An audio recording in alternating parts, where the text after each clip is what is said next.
Bonsoir à tous et bienvenue dans cette nouvelle édition de votre journal de 22h dont on sent les faits saillants. Le ministre de l'Intérieur s'est rendu à Margoïta, là où avait eu lieu l'attaque terroriste lundi passé. Et en Turquie, veillée d'armes à la frontière turco-syrienne contre Daesh. Voilà donc, c'était les titres qui vous seront développés dans cette édition. Merci à vous de nous rejoindre. Suite à l'attaque des mercenaires sur un forage d'eau de la localité de Margoïta dans la région de Tadjoura, le ministre de l'Intérieur, Hassan Omar Mohamed, accompagné du chef d'état-major général des armées, le général de division Zakaria Cheikh Ibrahim, et le préfet bien sûr de la région de Tadjoura, Abdelmalik Mohamed Benoïta, ainsi que d'une forte délégation militaire, notamment le général Tahir Mohamed Ali, chef d'état-major général de la défense par intérim, le général Hassan Ali, et le chef de corps de Tadjoura, le colonel Ali Shehem Daoud, s'est rendu à Margoïta. La délégation s'est rendue à la localité de Margoïta à 1 heure de marche de Assagaylou. C'est à cette localité que les mercenaires ont attaqué de nuit afin de mettre à terme ce projet de développement. Après la revue des troupes, le ministre et la délégation militaire ont remis des galons aux militaires qui ont vaillamment défendu le forage et ont tué 2 des malfaiteurs.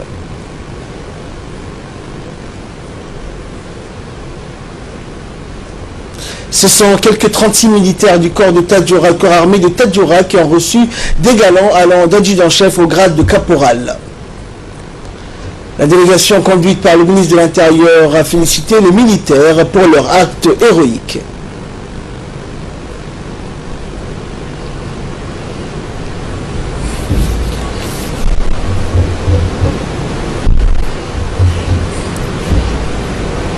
Et dans une allocution prononcée à cette occasion, le ministre de l'Intérieur, Hassan Omar Mohamed Burhan, a prononcé en présence de la population civile et des militaires, a souligné bien sûr les attaques que représentent les mercenaires et qui ne veulent pas mettre un frein au projet initié par le président de la République, Ismaël Omar Guelleh. On écoute pour plus de précision le ministre de l'Intérieur. Ma présence aujourd'hui parmi vous à Margoïta fait suite à l'attaque terroriste perpétrée par des mercenaires sur le site de forage situé non loin de votre campement. Avant toute chose, permettez-moi de vous adresser solennellement les chaleureuses salutations du président de la République qui m'a également chargé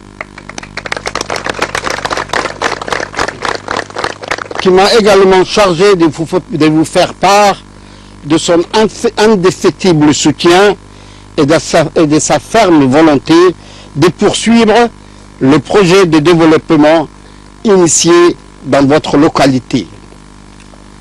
L'attaque terroriste dont a fait l'objet la société Abou Maska, travaillant sur le projet de forage, n'entamera en rien l'exécution des opérations en cours et les travaux de forage. Malgré la malveillance des terroristes, la société a repris son travail et je vous promets que dans très peu de temps, vous aurez de l'eau en abondance à proximité de votre campement, Inch'Allah. Des actes similaires ont été perpétrés par le passé par ces mêmes éléments terroristes, toujours dans votre région, avec toujours le même procédé, à savoir harceler et terroriser des civils innocents et détruire les biens et équipements destinés à leur bien-être et à l'amélioration de leurs conditions de vie. Le gouvernement de Djibouti est déterminé à prendre toutes les dispositions nécessaires pour neutraliser ces terroristes et éradiquer toute menace susceptible de troubler la quiétude des populations habitant dans les localités de l'intérieur, tout en continuant à accélérer et intensifier les projets de développement en leur faveur. L'acte héroïque et l'intervention énergique de l'armée djiboutienne a mis en échec l'assaut des terroristes. et a permis de protéger la population civile de leurs méfaits. Par leur rapidité, leur professionnalisme et leur bravoure, les militaires qui ont pris part au combat ont vaillamment repoussé l'attaque de ces mercenaires et ont démontré une fois de plus leur détermination à protéger les populations civiles et leur ferme volonté d'éradiquer toute menace susceptible de troubler la tranquillité de leurs concitoyens.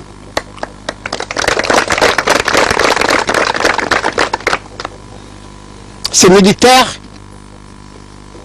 ont fait l'honneur à leur pays, à leur institution, à leur uniforme, en faisant preuve de courage, d'abnégation et d'un sens aigu des devoirs. Le président de la République, son Excellence El-Hajj Ismaïl Omar Guelleh, m'a formellement chargé de vous transmettre ses plus vifs remerciements, félicitations et son entière satisfaction que j'ai l'honneur, la fierté et le plaisir de vous transmettre. Quant à la population locale, je le réitère et les assure du soutien indéfectible du chef de l'État. Je vous invite, mes chers concitoyens, à faire preuve de persévérance, de vigilance pour contrer les actes malveillants de toute nature, susceptibles de troubler votre tranquillité et porter atteinte à l'intérêt suprême de la nation. L'armée djiboutienne est à votre côté pour vous assister, protéger et veiller à votre sécurité et garantir votre sérénité. Enfin, les personnes qui se sont rendues coupables de ces actes terroristes et antipatriotiques seront poursuivies, traquées et neutralisées jusqu'au dernier et devront répondre à leurs méfaits devant la justice. Vive la République de Djibouti, une et indivisible, et vive la République, vive le peuple djiboutien, uni et solidaire.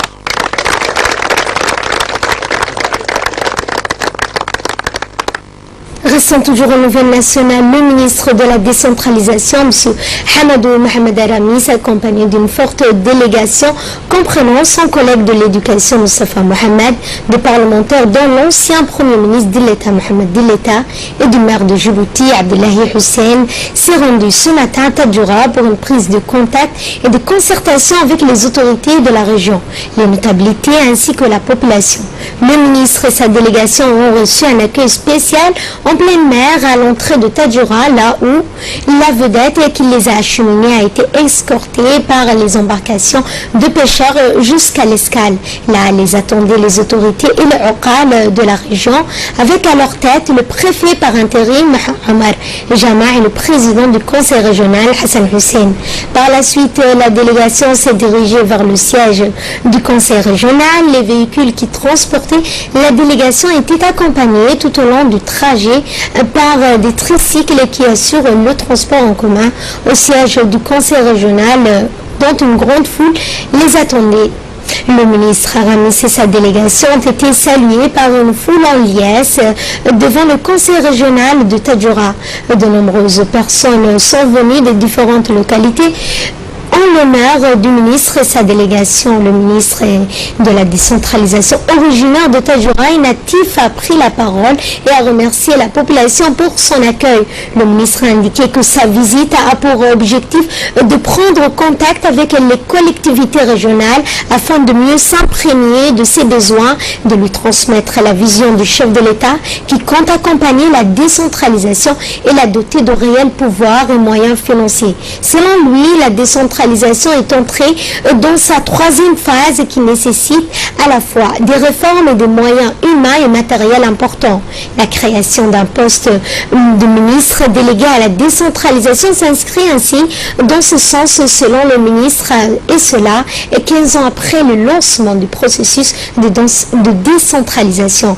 Le chef de l'État entend parachever cette réforme destinée avant tout à permettre à chaque région qui puisse se développer et de gérer ses affaires sans dépendre des régions de décision de la capitale, a-t-il souligné.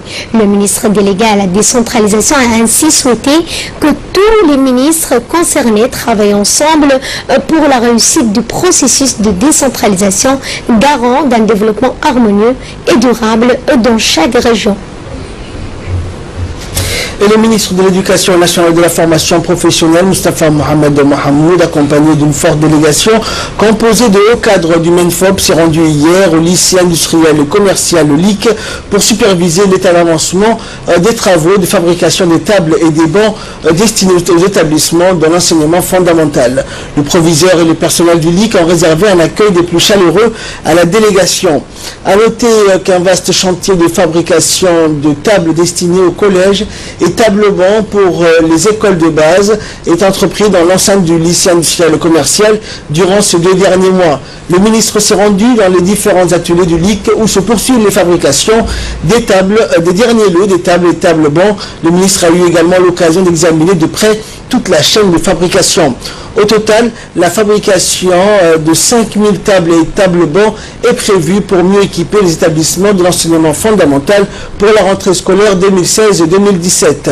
Le ministre de l'Éducation nationale et de la formation professionnelle n'a pas manqué de féliciter les concepteurs de ces tables. Il a rendu un hommage appuyé au président de la République pour son soutien permanent à l'éducation en vue d'améliorer les conditions de travail dans les établissements scolaires. Ça montre également aussi que au niveau du LIC, les productions réalisées au niveau du LIC, c'est très intéressant parce que tout simplement, la qualité des tables produites par le LIC est beaucoup plus importante que celle importée de l'extérieur. C'est surtout concernant la solidité du matériel qui a été produit au LIC, parce que tout simplement, c'est adapté à la réalité et surtout à la réalité de nos écoles. Ça montre également aussi le souci du ministre de l'Éducation nationale et de la formation professionnelle, Moustapha Mohamed Mohamoud, de donner la priorité toujours aux productions locales. Même lors de la visite du LIC, il a montré aussi la confiance qu'il donne à cet établissement qui produit des tables pour nos écoles, et c'est dans le souci de l'orientation prise par notre gouvernement de prioriser toujours les productions nationales. Sous l'égide du secrétariat d'État à la jeunesse et au sport et sous la houlette de la Fédération djiboutienne de handball, la 4e édition du tournoi régional de handball dénommé Challenge Trophy 2016 a débuté cet après-midi à Djibouti au complexe sportif du roi Fahad dans la commune de Balbala. Ce tournoi de la zone 5 de la Confédération africaine de handball regroupe les équipes de Djibouti, d'Éthiopie, du Soudan et de la Somalie.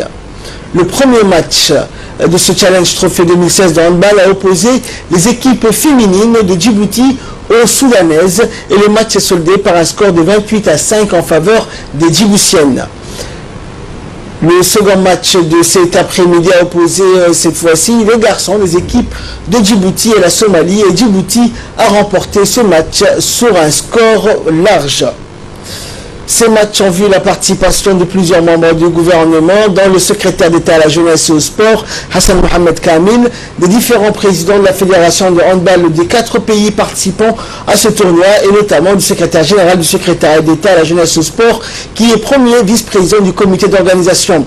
Ce dernier a remercié donc les présidents des commissions pour leur implication et a mis l'accent sur l'importance d'une bonne organisation et de la réussite de la compétition. L'événement a été retransmis en direct sur les ondes de la radio-télévision de Djibouti, et les équipes garçons et filles de Djibouti sont bien partis dans ce tournoi pour remporter les premières places du podium. Toujours aux nouvelles du pays, l'Organisation des Nations Unies pour l'alimentation et l'agriculture, la FAO, a organisé ce matin au Palais du Peuple un atelier visant à introduire dans le pays la culture d'une plante à haute haute valeur nutritive qui se nomme le Chenopodium quinoa. Cet atelier est organisé par la FAO sous le patronage et la supervision conjointe du ministère de l'Agriculture et de l'Enseignement supérieur. Le quinoa, qui a pour nom scientifique Chenopodium quinoa, a été cultivé à l'origine par les Incas il y a des siècles de cela. C'est une culture alimentaire très riche en aliments nutritifs et ayant une remarquable capacité d'adaptation dans les pays chauds. Selon les spécialistes, la culture du quinoa en Afrique de l'Est offre une opportunité de diversification des produits de base pour le pays faisant face à des difficultés d'approvisionnement alimentaire et nutritionnel. Ce programme d'introduction de cette plante a été lancé par le FAO dans 7 pays de la région, à savoir Djibouti, l'Éthiopie, le Kenya, la Somalie, le Soudan du Sud, l'Ouganda et la Zambie. Dans le but de sensibiliser la population mondiale sur les avantages multiples de cette plante, qui a été qualifiée par la FAO de super aliment.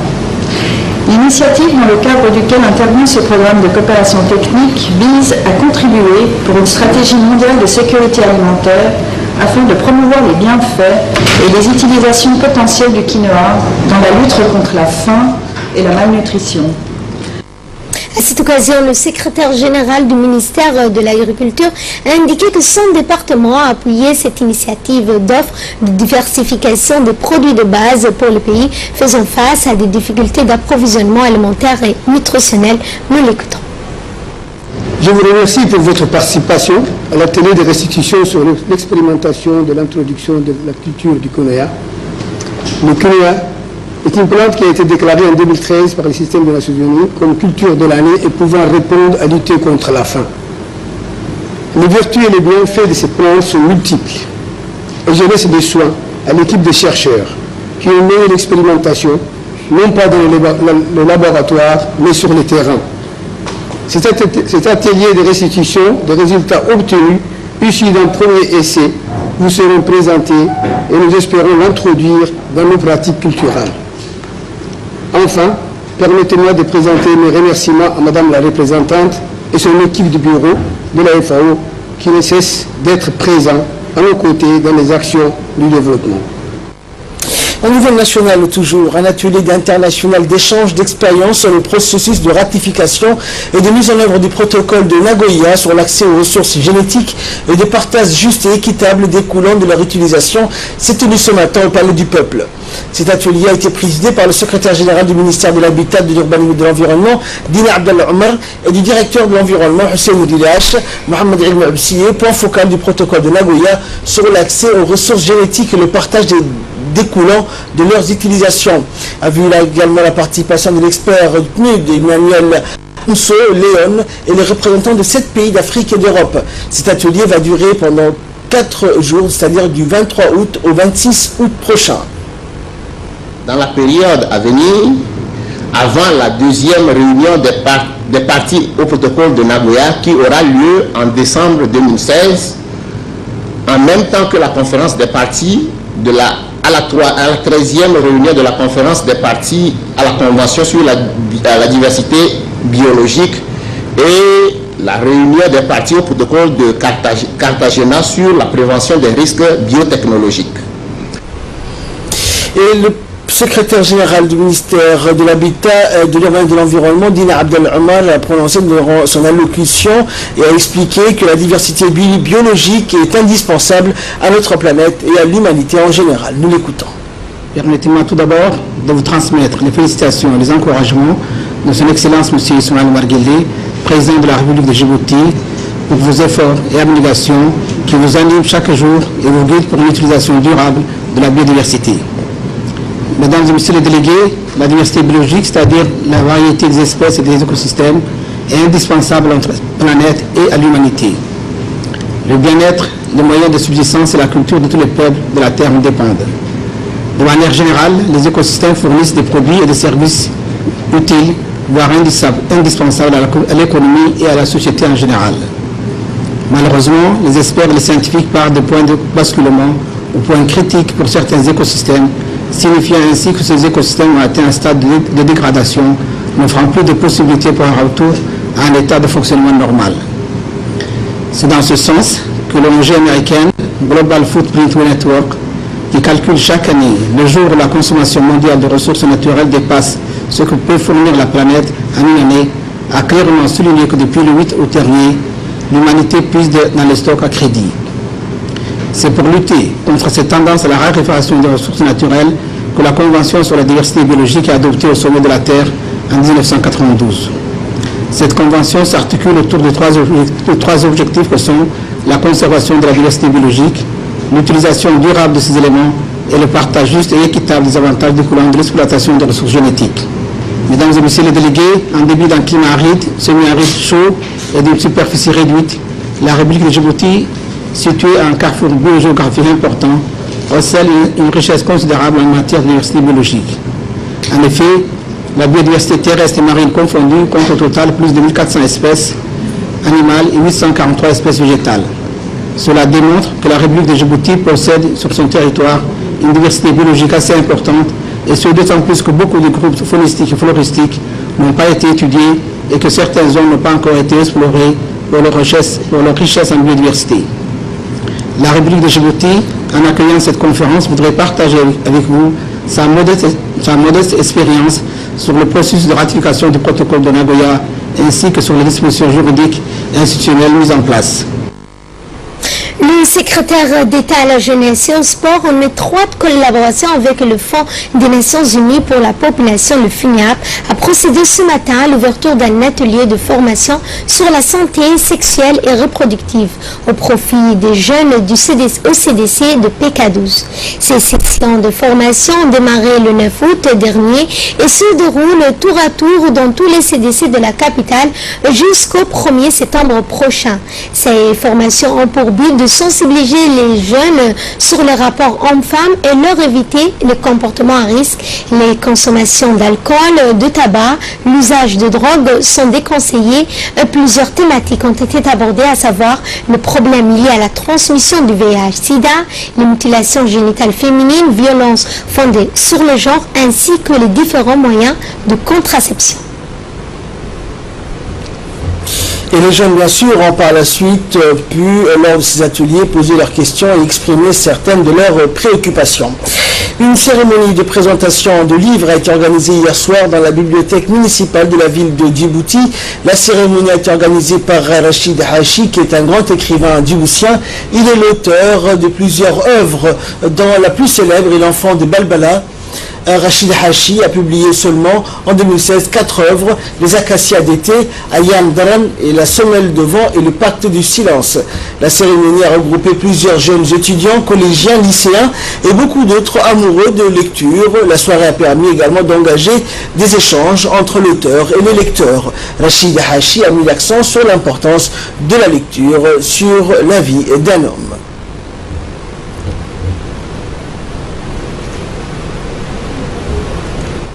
Imaginez un jeune maintenant qui se contente de ces abréviations, qui ne lit pas.